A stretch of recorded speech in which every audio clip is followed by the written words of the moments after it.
अब इस बात को सुनकर वो कहता है कि आपका पुत्र मुझे दे गया है, उसने जुआ में हारा है। इस बात को सुनकर ब्राह्मण अति दुखी हुए और मन खिन्नता हुआ कि सच में प्रभु की ऐसी माया है। अब तो एक बार तो हम मरने के लिए गए थे परंतु मर न सके, अब हम जाके सच में संसार से मुंह को मोड़कर यहाँ तन को त्याग देते हैं। ऐसा सोचकर वो घर में पहुंचकर अपनी धर्म पत्नी को पूछते हैं, कहते हैं कि आज तक मैंने तुमसे कोई सवाल नहीं पाया, न तुमसे मैंने कोई जवाब किया, परंतु आज मैं बहुत दुखी हूं। मेरे को जो मान सम्मान स्वरूप में राजा लोगों ने भेंट किया इत्यादि नाना प्रकार के रत्न इत्यादि थे, उसमें से मैंने कभी आपको नहीं पूछा। आज मैं एक ऐसे व्यक्ति से मिलके आया हूं जिसके कारण वो राजा का दिया हुआ अंगूठी उस ज्वाड़ी के हाथ में देखकर मेरा मन खिन्नता हो रहा है। आप सच बताओ। इस बात को पूछते ही ब्राह्मणी कहती है, अभी बालक जो है खेलने गया है, प्रातः काल मैं इस बात को बताऊंगी। परंतु ब्राह्मण समझ गए कि यह संसार छिन्न मात्र है, छिन्न भंगु है। इस प्रकार से सोचकर अपनी संध्या वंदना करके प्रातः होते ही ब्राह्मण घर से निकलने के लिए जैसे चलते हैं तो वहां तपस्वी स्वरूप, देवो स्वरूप, संत स्वरूप गौकर्ण कहते हैं, पिताश्री आप एक बार तो गलती कर चुके हैं, अब आप गलती ना करें। इस सब कुछ झमेले को त्याग कर और ये सब मोह माया को त्याग कर आप जाकर हरि का भजन करें। हरि नारायण नारायण, सिरमन नारायण नारायण, भजमन नारायण नारायण नारायण। ठेठ अनपढ़ होते हुए वृद्ध भागवत कथा, कर्म कांड का ज्ञान, हवन इत्यादि कर्म कांड इन्हें देवी की विशेष। ऐसे में यदि आप अपने जीवन में आई किसी भी बाधा से दुखी व परेशान हैं, रोग मुक्त रहना चाहते हैं या विवाह संबंधी बाधा, व्यापार में घाटा, मानसिक तनाव या फिर किसी भी प्रकार के संकट से जूझ रहे हैं तो बाबा जमुना गिरी जी से एक बार संपर्क जरूर करें। माँ भगवती आपके जीवन में निस्संदेह खुशियां प्रदान करेगी। इसके अतिरिक्त यदि आप अपने घर में भागवत कथा या रामायण का पाठ करवाना चाहते हैं तो परम सिद्ध बाबा जमुना गिरी जी महाराज द्वारा भागवत रस की दिव्यता का अनुपम रसपान करवाएं।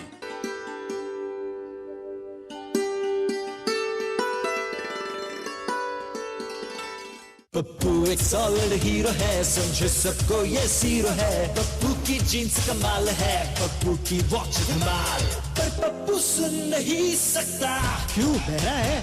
हथेली पे जान है, कानों में हेडफोन ऑन है। पप्पू था एक सॉलिड हीरो। पप्पू ना बने। सड़क पर चलते समय मोबाइल और हेडफोन्स का प्रयोग ना करें। सड़क नियमों का पालन करें। जिंदगी आपकी है, सोचना आपको है।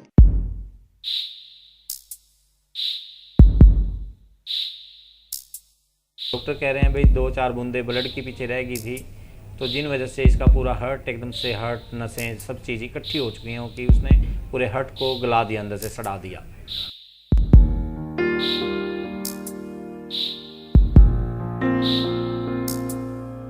जो मुसीबत आई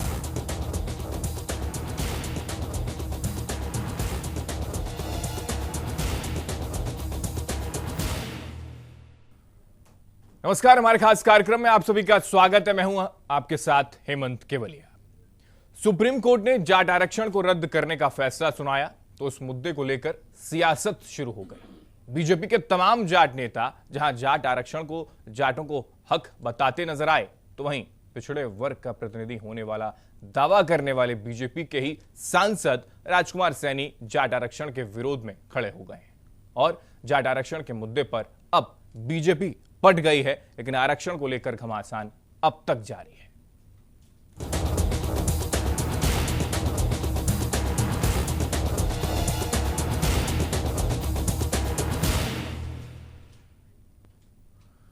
जी हां, तो जाट आरक्षण के मुद्दे पर जहां बीजेपी बढ़ती हुई नजर आती है, तो वहीं जाट समुदाय और पिछड़ा वर्ग भी आमने सामने हो गया है।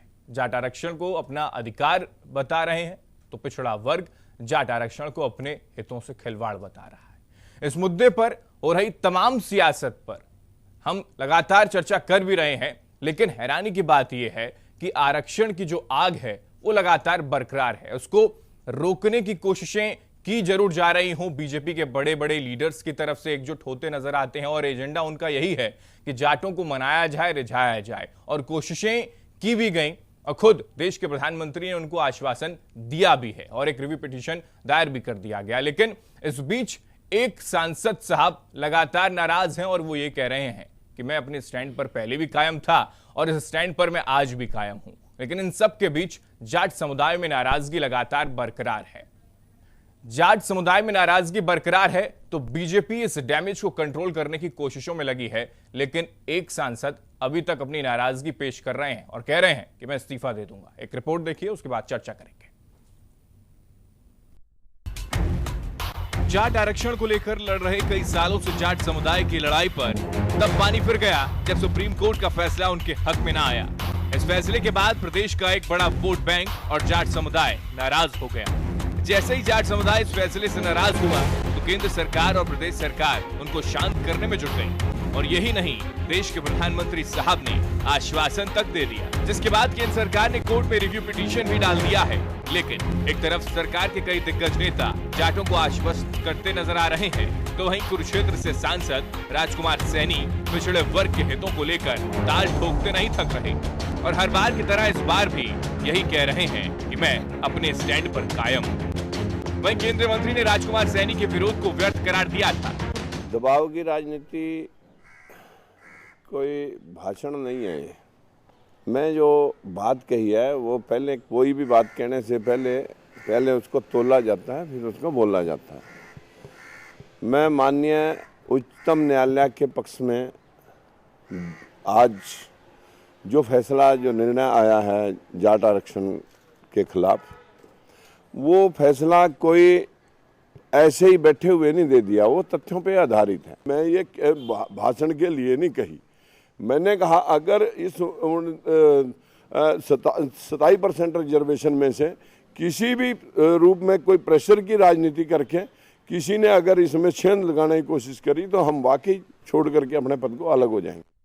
राजकुमार सैनी के विरोध से कुछ नहीं होता। हमारी सांस्कृतिक जो हमारा बैकग्राउंड है वो एक ही है। हमें भी मिलेगा आरक्षण, मुझे पूरा यकीन है। और हमारी जो सरकार है उसने स्पष्ट कहा है कि जो भी हम ये मानते हैं न्याय उचित है कि जाट को आरक्षण मिलना चाहिए। सांसद साहब के लगातार विरोध के बाद जाट समुदाय में फिर उबाल है और वो बार बार सांसद साहब से माफी की मांग कर रहे हैं। गोहाना में भी आज इसका विरोध देखने को मिला। आज जो जाट समाज ने इसका राजकुमार सैनी का जो पुतला दहन किया है, सबसे पहले तो हम बीजेपी पार्टी से इसके निष्कासन की मांग करते हैं, क्योंकि जब मोदी जी हमारे आरक्षण के खिलाफ नहीं है और हरियाणा सरकार भी हमारे खिलाफ नहीं है, पूरी बीजेपी पार्टी खिलाफ नहीं है और एक राजकुमार सांसद पूरे समाज को गुमराह करे। अगर इसको अपनी लोकप्रियता पर इतना विश्वास है तो ये इस्तीफा देगा और पार्टी से को छोड़कर अपने दोबारा चुनाव में इसको पता चल जाएगा इसकी औकात क्या है। तो इस समाज में ऐसे गंदे आदमियों को रहने का कोई अधिकार नहीं है। इस तरह के जो ये पूरे समाज में गंदगी फैलाते हैं, उस गंदगी का आज हमने दहन किया है और हम पूरे समाज से आह्वान करते हैं कि जाट समाज किसी के विरोध में नहीं है। जाट समाज अपने हक की लड़ाई लड़ रहा है, हम किसी के विरोध में नहीं और आरक्षण हमारा हक और हम लेकर रहेंगे। वहीं इससे पहले सांसद दुष्यंत चौटाला ने तो कोर्ट के इस बड़े फैसले को निंदनीय बता दिया। जहां सुप्रीम कोर्ट के फैसले की बात है, हम इसकी कड़ी निंदा करते हैं। इतिहास में पहली बार हुआ है कि किसी समाज को आरक्षण मिला और उसके बाद हमारे न्यायालयों ने उनका अधिकार छीनने का काम किया। चल चुकी है। जहां रिव्यू पिटीशन की बात आती है, कांग्रेस सरकार ने जितना आरक्षण हमारे कॉन्स्टिट्यूशन में दिया गया उससे फालतू आरक्षण देने का काम किया था। तो एक तरह का लोगों के साथ खिलवाड़ करने का, समाज के साथ खिलवाड़ करने का काम बीजेपी कर रही है। बहरहाल एक तरफ जहां राजकुमार सैनी विरोध की बात पर अड़े हैं, तो वहीं सरकार के कई बड़े मंत्री जाटों को न्याय दिलाने की कोशिश में जुटे हैं। और हो भी क्यों ना, क्योंकि प्रदेश के अंदर जाटों को लेकर हमेशा से राजनीति होती रही है। यही वजह है कि जाट के आरक्षण पर घमासान पहले भी जारी था और आज भी जारी है। रिपोर्ट जनता टीवी। जी हाँ, तो जाट के आरक्षण को लेकर घमासान पहले भी जारी था और आरक्षण को लेकर घमासान आज भी जारी है। केंद्र की तरफ से कोशिशें की जा रही हैं, देश के प्रधानमंत्री आश्वासन दे रहे हैं, कह रहे हैं कि जाटों को आरक्षण मिलेगा, लेकिन एक सांसद लगातार अपने स्टैंड पर कायम है। ऐसी तमाम पहलुओं पर हम आज चर्चा करेंगे। हमारे साथ चर्चा में आज रामकिशन सेन जी हैं, राष्ट्रीय अध्यक्ष सामाजिक न्याय मोर्चा उत्तर भारत से हैं। रामकिशन जी, बहुत स्वागत है आपका। अशोक शर्मा जी हमारे साथ हैं, सामाजिक चिंतक है। अशोक शर्मा जी, आपका भी बहुत स्वागत है। रामकिशन जी, सबसे पहले मैं आपके पास आऊंगा और ये जानूंगा कि क्या कुछ आगे की रणनीति आपकी तरफ से, आपके समाज की तरफ से होती नजर आती है, क्योंकि जाट आरक्षण को लेकर राजकुमार सैनी जो हैं वो लगातार कोशिशों में लगे हैं और अपने स्टैंड पर कायम हैं, लेकिन एक तरफ जाट समुदाय में नाराजगी बरकरार। देखिए, पिछड़ा वर्ग जो जाट आरक्षण पे माननीय सुप्रीम कोर्ट ने जो फैसला दिया है उसका स्वागत करता है। जो बीजेपी के जो जाट नेता हैं वो भारतीय जनता पार्टी पर एक दबाव बनाकर अपना गलत तरीके से आरक्षण लेना चाहते हैं। पूरा पिछड़ा वर्ग अपने जो 27% आरक्षण में किसी को नहीं घुसने देगा और पूरा बैकवर्ड समाज एक गोल बंद हो चुका है। हम गांव-गांव जा रहे हैं, पूरे हरियाणा के नहीं, पूरे उत्तर भारत की बात मैं करता हूं। पूरे उत्तर भारत में पिछड़ा वर्ग जो है संगठित है और अपने हक के अंदर अपने घर में बिल्कुल किसी भी कीमत पर जाट आरक्षण के मामले में नहीं घुसने देगा। जी, यानी कि घर में सेंध नहीं लगने दी जाएगी, ये आपका कहना है। अशोक जी, क्या समझे इसको टेक्निकल पॉइंट से अगर हम समझें, हालांकि सुप्रीम कोर्ट की तरफ से फैसला सुना दिया गया है और उसका सम्मान किया भी जा रहा है, तमाम नेता सम्मान कर रहे हैं और खुद राजकुमार सैनी भी कह रहे हैं कि उस फैसले का सम्मान किया भी जाना चाहिए। हालांकि दुष्यंत चौटाला इसको निंदनीय फैसला बता रहे हैं, वो अलग बात है, लेकिन क्या टेक्निकल तौर पर ये चीजें जरूरी है? क्या आरक्षण जाटों को मिलना चाहिए? मेरे विचार से हेमंत जी, आरक्षण किसी भी प्रोग्रेसिव समाज के लिए दीमक की तरह है जी। आज अगर हम आरक्षण की वैसाखी लगाकर किसी समाज, किसी व्यक्ति, किसी देश या किसी प्रदेश की तरक्की का ख्वाब देखते हैं तो ये गलत है जी। बात ये है कि हम अगर किसी भी जाति या देश को आगे बढ़ाना चाहते हैं तो एक क्राइटेरिया ठीक है, उसको पढ़ाई के अंदर आप साधन दीजिए जी, उसको टेक्निकल एजुकेशन दीजिए, लेकिन जहां योग्यता का प्रश्न है वहां पर रिजर्वेशन चाहिए क्यों? क्या हम उनको विकलांग बनाना चाहते हैं? आज जो शेड्यूल कास्ट या उन जातियों का हश्र हुआ है, ये क्रीमी लेयर उभरी।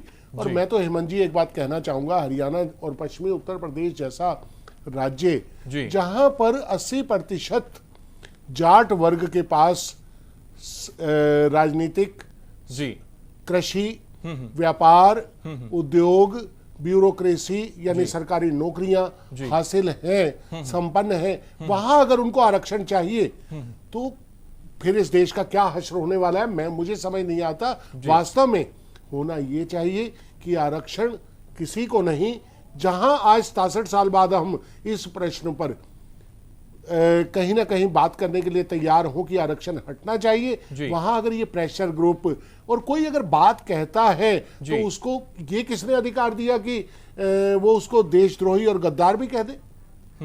आज बात ये आ रही है हेमंत जी कि आरक्षण वास्तव में इस बात के ऊपर खुली बहस होनी चाहिए। आपका चैनल ये जो मुद्दा उठा रहा है ये उन बुद्धिजीवियों के लिए, चाहे वो किसी भी जाति और समुदाय से हैं, वो खुलकर अपनी बात कहें कि सिर्फ बहुत जोर से बोलने से या लामबंद होने से अगर कहीं देश के विकास को बाधा पहुंचती है और हमारे बहुत ज्यादा भविष्य के निर्णयों को बाधित होना पड़ता है तो क्या ये उचित है? बिल्कुल, और हर किसी का हल केवल प्रोटेस्ट नहीं होता, हर किसी का हल आंदोलन भी नहीं होता, इसमें भी दो राय नहीं है। इस बीच हमारे साथ फोन लाइन पर हवा सिंह सांगवान, जाट नेता, हमारे साथ जुड़ गए हैं।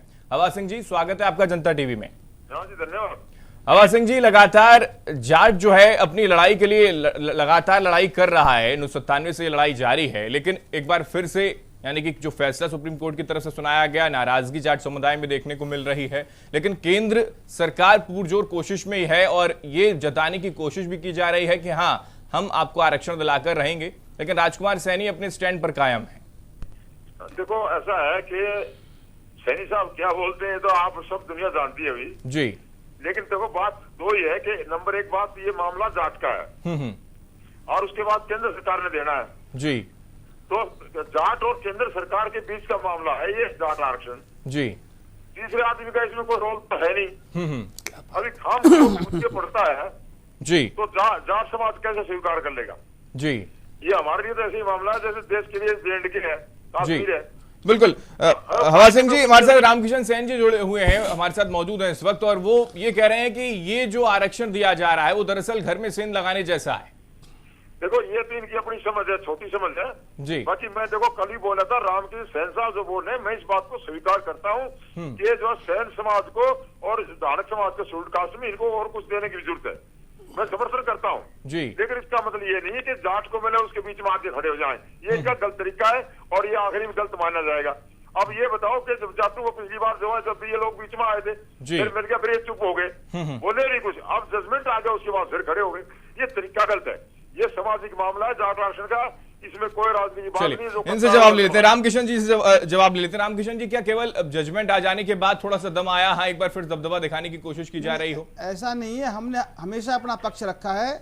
और जैसे हवा सिंह जी, माननीय भाई हवा सिंह जी जो बात कर रहे हैं, आज जब कहते हैं कि सिर्फ जाटों को आरक्षण मिलना है और केंद्र सरकार दे रही है, जिस समय मंडल आयोग ने आरक्षण दिया मोस्ट बैकवर्ड को, ओबीसी को, उस समय भी केंद्र सरकार दे रही थी और बैकवर्ड समाज को मिल रहा था। लेकिन जाट समुदाय के लोगों ने सबसे पहले जो है ना देश में आगजनी भड़काने का काम, उसका अपोज करने का काम सबसे पहले जाट समुदाय के लोगों ने किया था। तो वही हालत आज है, आप इसमें कोई बदली नहीं है। दूसरी बात देखिए, हमने पहले भी कहा है कि जाट हमारे भाई हैं, हमारे साथी हैं, चाहे खेत खलियान की बात हो, हम सब साथ काम करते रहे, लेकिन सरकार पर दबाव बनाकर गलत तरीके से आरक्षण की बात करना, और हवा सिंह जी को भी पता है कि जो हरियाणा का जो मसला है। जी, लेकिन ये सरकार पर दबाव कहीं नजर आता है क्या? देश के प्रधानमंत्री से मुलाकात होती है तो उनको कहा जाता है, देश के प्रधानमंत्री खुद कहते हैं कि आप चिंता न करें, आपको आरक्षण मिलेगा, रिव्यू पिटीशन भी डाल दी गई है। पहली बार ऐसा हुआ है केंद्र सरकार की तरफ से इतनी मदद की जा रही हो। बड़े दुख की बात है कि जिस टाइम माननीय सुप्रीम कोर्ट का आदेश आया, सेम डे हरियाणा के जो MP हैं, राज्यसभा के MP और मंत्री हैं वीरेंद्र सिंह जी, उन्होंने स्टेट में कहा बिगर सोचे समझे कि हम किसी भी कीमत में आरक्षण दिलाकर रहेंगे। उनका ये बयान बहुत निंदनीय था और इसीलिए पूरे हरियाणा में उनका पुतला फूंककर बैकवर्ड समाज ने अपना रोष प्रकट किया। दूसरी बात, अभी जैसे वीरेंद्र सिंह जी कह रहे हैं कि हवा सिंह जी का कोई औचित्य नहीं है, एक अभी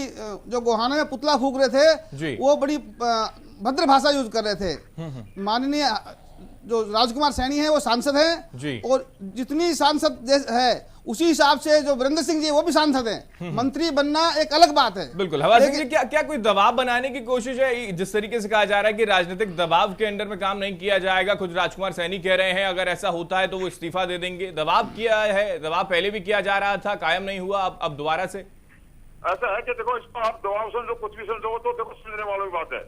बाकी मैं इनको बता दी, जो मंडल की कमीशन की बात कर रहे हैं उसमें देखो साफ लिखा है कि जाट जो है ना आरक्षण लेने से मना कर दिया, और ये हमारे समाज की मैं भूल मानता हूँ और स्वीकार करता हूँ। ये बात मंडल कमीशन रिपोर्ट में लिखा है, हमने आदेश कमीशन में दिया था पहले। उसके बाद में जो है दबाव की बात यह है कि प्रजातंत्र में किसी भी जाति समाज को अपना हक मांगने के लिए आंदोलन करने का अधिकार है। ये प्रजातांत्रिक अधिकार है, उसका जो है प्रयोग करेंगे यदि आरक्षण नहीं मिलता है। मैं साफ कह देता हूँ और हमेशा कहते रहे, आगे करके दिखाएंगे, ये सच्चाई है। जी चलिए, हवा सिंह जी मैं आपके पास लौटूंगा, लेकिन इस बीच हम जरा दर्शकों को बता दें, इस बीच बड़ी खबर दिल्ली से आ रही है, रुक कर लेते हैं वहां पर हम। इस वक्त की बड़ी खबर दिल्ली से आ रही है, हम आपको बता दें इस वक्त की बड़ी खबर दिल्ली से, जहां पर कुरुक्षेत्र से बीजेपी सांसद राजकुमार सैनी ने एक बार फिर से बयान दिया है। दिल्ली से इस वक्त की बड़ी खबर, जाट आरक्षण न मिलने से जाट समाज को कोई घाटा नहीं है, ये कहा है राजकुमार सैनी ने। अगर आरक्षण नहीं मिलता है तो कोई घाटा नहीं है, सरकारी विभाग में 40 से 45% कर्मचारी जाट हैं, ये कहना है सैनी का। दबाव बनाने की हर संभव कोशिश कर रहे हैं जाट नेता। एक और बयान राजकुमार सैनी का इस बीच। इस वक्त की बड़ी खबर, केंद्रीय मंत्री वीरेंद्र सिंह के बयान पर सैनी की प्रतिक्रिया भी दरअसल यहां पर आ गई। हम आपको बता दें वीरेंद्र सिंह कौन होते हैं रिजर्वेशन में डिस्टर्बेंस करने वाले। ये दरअसल कुरुक्षेत्र से सांसद राजकुमार सैनी का बयान आया है और अब विरोधाभास बीजेपी में नजर आ रहा है।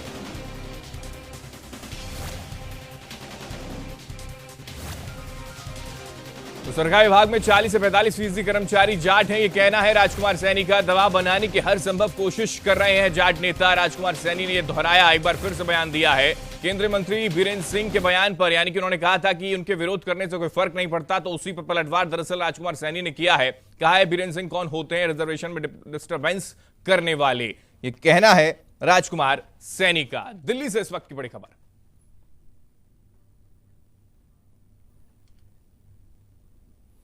जी हां, तो जाट आरक्षण को लेकर घमासान जारी है, तो इस बीच बयानबाजियों का दौर भी चरम पर है और यही वजह है कि राजकुमार सैनी एक बार फिर से सामने आते हैं, कहते हैं कि जाट आरक्षण की जरूरत ही नहीं है जाट समाज के लोगों को, क्योंकि उनको नौकरियां मिली हुई हैं 40 से 45%। ऐसा कहना है राजकुमार सैनी का। हालांकि चौधरी बीरेंद्र सिंह के बयान पर भी उन्होंने अपनी प्रतिक्रिया जाहिर कर दी और कह दिया कि चौधरी बीरेंद्र सिंह आखिर इस मसले को लेकर डिस्टर्बेंस करने वाले होते कौन है।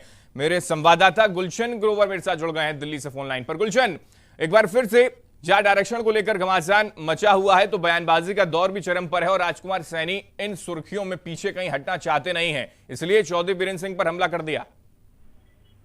देखिए, बिल्कुल हेमंत, आज कुरुक्षेत्र से सांसद राजकुमार सैनी से जब इस बारे में पूछा गया कि चौधरी वीरेंद्र सिंह और ओपी धनखड़ के जो बयान थे, ओपी धनखड़ ने भी हाल ही में कहा था कृषि मंत्री ने कि उन्हें चुप रहना चाहिए इस मामले में, और चौधरी वीरेंद्र सिंह ने कहा था कि वो होते कौन है। इस पर उन्होंने आज साफ कर दिया है कि चौधरी वीरेंद्र सिंह के इस बयान से उन्होंने कहा है कि वो कौन होते हैं रिजर्वेशन में डिस्टर्ब करने वाले। इस पर उन्होंने ओपी धनखड़ पर भी निशाना साधा है कि वो जो है नसीहत मुझे ना दें, ना ही मैं नसीहत किसी को देता हूं और ना ही किसी से लेता हूं। जी, तो इस तरह के बयान आज कुरुक्षेत्र से सांसद राजकुमार सैनी ने कहे हैं और उन्होंने साफ तौर से यह भी कहा है कि यदि जाट समाज के लोगों को आरक्षण की जरूरत है तो वो पहले एक बार अपने दिल में झांक कर देखे क्या उन्हें जाट समाज को क्या आरक्षण की जरूरत है। जी, तो अगर जाट समाज को आरक्षण की जरूरत है, अगर इससे पहले जब जाटों को आरक्षण नहीं मिला था तो उनको क्या घाटा हुआ था, उसकी वो पूरी जो है गिनती करवाएं कि किस तरह उन्हें कोई घाटा हुआ था या अब घाटा हो रहा है, अब आरक्षण नहीं है।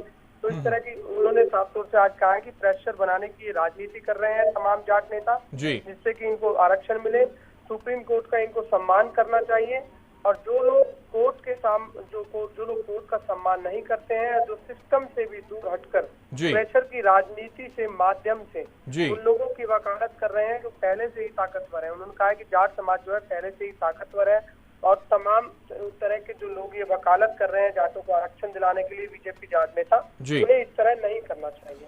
चलिए गुलशन, बहुत शुक्रिया तमाम जानकारी हम तक पहुंचाने के लिए। तो पिछड़े वर्ग में अगर बात करें, यानी कि जाट नेता जो है वो संपन्न है, उनका ऐसा कहना है और ये तक कहना है कि सरकारी विभाग में 40 से 45% वो खुद हैं, जाट समाज के लोग हैं। एक बार फिर चर्चा में वापस जाते हैं। अशोक जी, मैं आपके पास आऊंगा। एक और बयान निकलकर सामने आया राजकुमार सैनी का, लेकिन इस बीच ये भी हम लगातार देख रहे हैं कि बीजेपी का जो बात करें, विरोधाभास की स्थिति लगातार बनी हुई है। मसले कई हैं, उन पर खैर हम जाना नहीं चाहेंगे, लेकिन अगर बात केवल जाट आरक्षण को लेकर की जाए तो केंद्रीय ग्रामीण विकास मंत्री चौधरी वीरेंद्र सिंह ने कहा कि उनके विरोध करने से कोई फर्क नहीं पड़ता, लेकिन राजकुमार सैनी बड़ी बेबाक अंदाज में कह रहे हैं कि डिस्टर्बेंस करने वाले होते कौन है। हेमंत, मुझे ये लगता है कि आज या तो इस देश के अंदर केंद्र सरकार अस्तित्व में है या जाट समुदाय अस्तित्व में है। जी जी, क्यों? केंद्र सरकार ने कहा है हम देंगे और जाट समुदाय ने ये कहा है कि हमारा अधिकार है। जी, इस बीच में अगर कोई अपना मत रखता है, अपना विचार रखता है जी, तो अगर ये प्रश्न सागवान जी ने अभी उठाया कि होते कौन है, जी भाई ये देश सबका है। इस देश के अंदर अगर किसी को आरक्षण मिलता है या नहीं मिलता तो शायद प्रत्येक नागरिक पर इसका असर भी पड़ता है। और मैं ये कहता हूं कि अगर सबको रिजर्वेशन देना ही है तो उसको कोई क्राइटेरिया ये बना लो, क्या पिछड़ापन किस समाज में नहीं है, किस जाति में नहीं है, बिल्कुल किस वर्ग में नहीं है जी। और अगर हमने यही बनाना है तो इसका आर्थिक स्तर पर सर्वेक्षण करवा के उसको कर दीजिए जी। लेकिन अगर हमने यही देखना है कि जो जितना लामबंद होकर जितने स्तर तक विरोध अपनी आवाज ऊंची करके बात मनवा लेगा तो वो लोग जो मौन रहते हैं, जो लोग मौन रहते हैं, मैं अपनी बात को पूर्ण कर रहा हूं, क्या उन्हें इस समाज के अंदर अपने अधिकारों को बात करने का हक भी नहीं है क्या? जी, बिल्कुल अशोक जी, और इस बीच राजनीतिक गढ़ जो है, राजनीतिक नेता जो है, वो अपने रण को मजबूत करने में कोशिशों में लगे हुए हैं, अपने वर्ग को साधने की कोशिश की जा रही है। चुनाव अभी दूर हों लेकिन कोशिशें पहले से जारी। दुर्भाग्य तो यही है, यहां आरक्षण को आजादी के बाद से लेकर आज तक सिर्फ वोट बैंक का कारण माना गया। वोट बैंक और सरकारी और सार्वजनिक संसाधनों के ऊपर कब्जा करने की एक रणनीति के तहत अब राजनीतिक दलों के लिए तो ये वोट बैंक है जी, लेकिन उस वर्ग के लिए निश्चित रूप से मुझे आज ये नहीं समझ आता कि कहीं भी शिखर पर पहुंचे हुए लोग न्याय संगत बात क्यों नहीं करते। क्या चौधरी वीरेंद्र सिंह सिर्फ जाट नेता है? क्या वो लोग जो उसका विरोध कर रहे हैं या समर्थन कर रहे हैं वो समग्र देश की बात क्यों नहीं करते? उनके लिए ब्राह्मण, राजपूत, पंजाबी या वैश्य समाज जिनको ये आरक्षण कब नहीं मिला हुआ, क्या वो मायने नहीं रखते? बिल्कुल।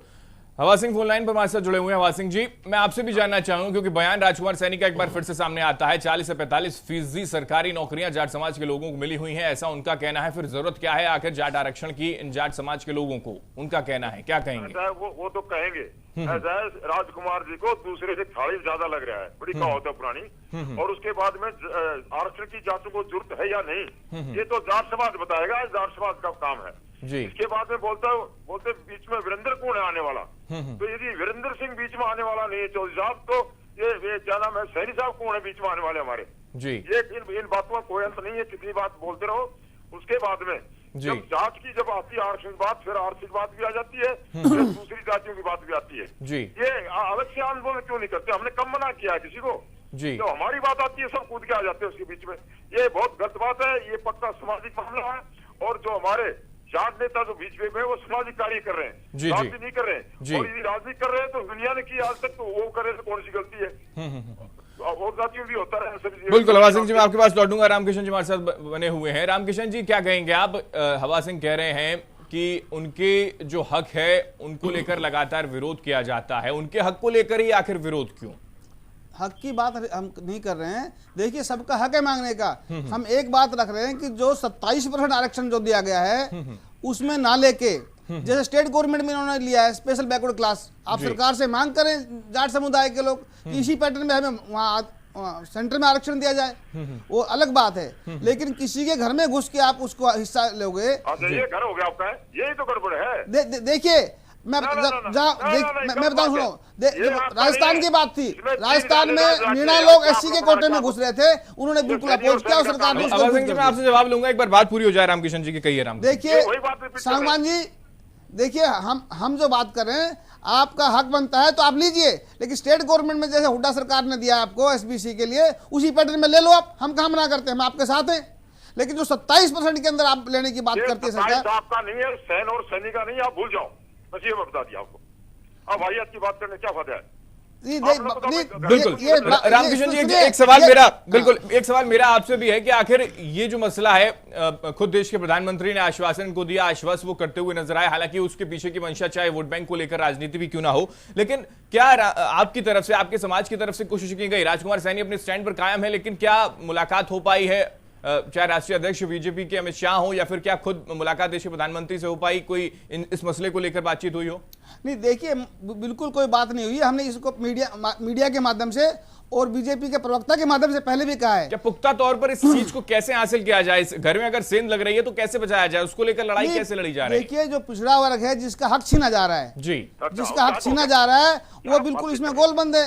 हम जाट हमारे, देखिए हवा सिंह जी बात सुनिए पहले मेरी। आप आप तो वही बात बोलते हो, आपका बोलते हो, आप तो अपना खुद का बोलते हो, आपका कैसे हो गया? नहीं, आप देश में कहाँ से खरीद, बाजार से लेके आए? आप क्या जाट, सुनो, हमारा नहीं है, हम किसान नहीं है। आप किसान, सुनिए, आप अपनी जमीन में बांट देंगे क्या? ये जाट लोग अपनी जमीन को बांट देंगे सभी लोगों में क्या? मुझे बताइए, आप अपनी जमीन बांट दो। देखिए, आप जो जमींदारी की बात करते हो, आप जमीन बांटो ना। हवा सिंह जी, खैर ये तो टेक्निकल तौर पर इसको खैर कानूनी प्रक्रिया है, कानूनी प्रक्रिया के तहत ये सारी चीजें साफ हो जाएंगी, आने वाला वक्त उसको साफ कर देगा। वो तो ठीक है, हमारा किसी बोलते हैं, हमारा जी, हमारा किसी का नहीं है। ये जो है जिनको मिल गया जो आगे आएगा उनका है। इसमें क्या है, एक दो जाति सैन और सैनिक है क्या? बाकी नहीं है किसी का जी। हम बिल्कुल। हवा सिंह जी, मैं आपके पास लौटूंगा, रामकिशन जी आपके पास भी मैं लौटूंगा, अशोक जी से जान लेता हूं। अशोक जी, हमारा